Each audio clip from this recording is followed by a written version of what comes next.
Pittsburgh Steelers suffer a heartbreaking defeat after leading late in the ball game and the defense folding like a house of cards. Welcome back to our daily upload here on Mike Drop Sports. I'm your host, Jason. And let's talk about the many things that the Pittsburgh Steelers did wrong yesterday in prime time that cost them this football game and cost them some key players. Things just did not work out for the Steelers in many aspects of this football game. There's no real one place you can point your finger and say that that was the reason that the Pittsburgh Steelers lost this game. Defensively, still struggling. Looked like they did in Indianapolis, getting gouged by the run, giving up big pass plays. The Dallas Cowboys punting only one time. And then you have the real heartbreaker, causing 3 turnovers on defense and still losing the football game against the team in the Dallas Cowboys that were so heavily penalized, but yet were able to overcome every situation put forth in front of them. And the Steelers never really opening it up and capitalizing offensively, running toss plays on 3rd and 8, being very predictable, being very one dimensional at times. A superstar, supposed superstar wide receiver in George Pickens, dropping several balls that I just noticed from the jump that went right through his hands, that were in big moments that needed to be caught, that are chain movers, perhaps. There are several things that you can look at here. Beanie Bishop getting cooked all night long, a costly penalty for defensive holding. So many things that I could sit here and just name. Oh, wait, here's another one. Minka Fitzpatrick led the team with tackles with 10. Guys, this has to be concerning. This loss will have to be concerning. The Indianapolis loss last week in week 4, you can chalk it up to, hey, man, 4 games so far this season, 3 of them being on the road, 3-1. I'm all right with it. They could lay an egg here. It's okay. We'll deal with it. But this loss here at home in prime time, in a game in which you had so many opportunities to succeed, so many opportunities in which to really take a commanding lead in this game, but you were unable to capitalize on those easy layups that were given to you by the Dallas Cowboys. The one interception by Joey Porter Jr., that did turn into points. Pat Freiermuth scores a touchdown on that play. However, that should have been a play that was called back, considering Dan Moore Jr. was 2 yards downfield, but wasn't called, luckily for the Steelers, thankfully. But the Steelers were just not able to get it done in so many different areas. There were times where the Pittsburgh Steelers could move the football efficiently, but resorted back to just their normal, vanilla, basic bullshit. And if you're Arthur Smith and you are Mike Tomlin, there has to be some sort of coming to Jesus meeting today, Monday, on the south side of Pittsburgh, in which you try to figure out what you're doing here. I understand. Even last night, the offensive line, horrible, horrible. I couldn't count how many times I saw players get beat on the offensive line. Horrible. It's sad when the only real standout player on the whole offensive line was a rookie center. A center playing the most complex position along the offensive front is the only standout in that game, if you ask me, offensively across the line. The defensive line, bad, not good. Cam Hayward showed his age, just really ineffective. Players injured. Nick Herbig, hamstring, out. Where do the Steelers go from here? Do they get Alex Highsmith back?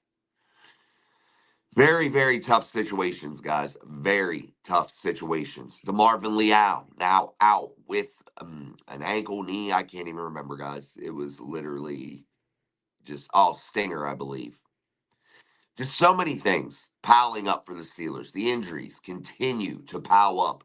Now they find themselves in a 3-2 record, a two-way tie here, a two-team tie at the top of the AFC North. in a position where the Steelers once held a nice lead here early in the season while teams floundered inside of the division. However, the Ravens have poured it on here, got 3 straight wins, was gift wrapped a loss yesterday. However, the Bengals stumbled and dropped their record to 1-4. The Browns dropped their record to 1-4. The Bengals give the game back to the Ravens. And now the Steelers find themselves in a compromising situation now at 3-2, matching the same record as the Ravens, 3-2. I can sit here and I can go over all these X's and O's, guys. And I can sit here and I can break things down and I can, talk about all the ways the Pittsburgh Steelers maybe could have been more effective, maybe shouldn't have done some of the things that they did. But I think this is boiling down to overcoming injuries and overcoming coaching. And I have to say that, and I know some of you might unsubscribe probably because, it happens every time. I don't give a resounding hoorah for Mike Tomlin. And that's fine. But what is the one common denominator in this stale play for the last decade? That is Mike Tomlin. And it has to be recognized, guys. And I'm going to sit here and I'm going to say it. The coaching was bad last night, point blank, period. Adjustments weren't made. Offenses, defensive game plan, schematics, weak, very weak. Just not going the way that the Pittsburgh Steelers really would have thought it would have went last night. They would have probably really hoped for a rebound game last night from the one in Indianapolis from that loss and really bounce back in a big, big way. You can't continue every week to go through the first half of play and not do anything offensively and be out on the field a ton defensively. I've seen tweets all over X last night of, the Steelers defense has only given up this many points, only done this, only done that. Yes, but they're out there getting gouged. What is that doing to them? Keeping them on the field. Yes, they came up big here and there, but what happened, guys? They were wore down. And when they needed them the most, they weren't able to get it done. And Deshaun Elliott was on the Dallas Cowboy receiver. I mean, on him, and literally almost got his hand in there. Minka Fitzpatrick nearly recovered the fumble caused by Landon Roberts down near the goal line. But the ball didn't bounce the Pittsburgh Steelers' way in some of those situations. However, you were gifted 3 turnovers. 3. And you didn't capitalize off of them all. You didn't capitalize off them all. The blocked field goal by Loudermilk. Those things have to be really capitalized on, and the Pittsburgh Steelers did not.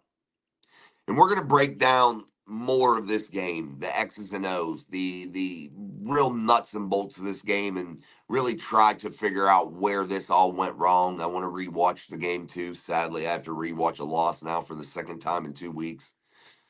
But we're going to break that down and try to figure out what the Steelers need to do or what they really, really, truly messed up on. But honestly, guys, I can really boil it down to 2 things, and this is going to be the reality.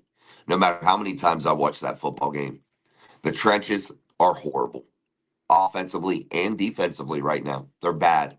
The linebacking play hasn't been good either, stopping the run. The offensive game plan is ultra conservative. You're running toss plays on 3rd and 8. You're doing things that you shoot yourself in the foot by dropping pivotal passes by your number 1 target. You're not spreading the ball around. You're not being creative. You are being very basic. The handcuffs are still on Justin Fields, and special teams continues to shoot themselves in the foot with penalties. The defensive secondary is bad right now. Minka Fitzpatrick, no splash plays, led the team with tackles, but that wasn't a good statistic to sit here and brag about. Very few bright spots, guys, but yes, what do we do now? We strip this down and we head into week 6 for your Pittsburgh Steelers. They are 3-2, tied for the division lead in the AFC North, but now have 2 losses. And can they overcome this situation in which they've put themselves in here in the last half month? Time will tell. Things will start to really, really show in regards to what this team is all about. And next week in week 6 is really a gut check time, guys. This is a gut check time. And we're going to have to continue to see if this team can respond. And hopefully that is the case. So we'll be back tonight with Steel City Live, guys, where you can sound off and get your voice heard. However, there is one common denominator in this equation, and we have to continue to remind ourselves what it is, and it can't be overlooked. And that is one Mike Tomlin and this coaching staff that's been changed over a bunch, but yet the results remain the same. Until next time, guys, I'm Jason. This is Mike Drop Sports. Peace.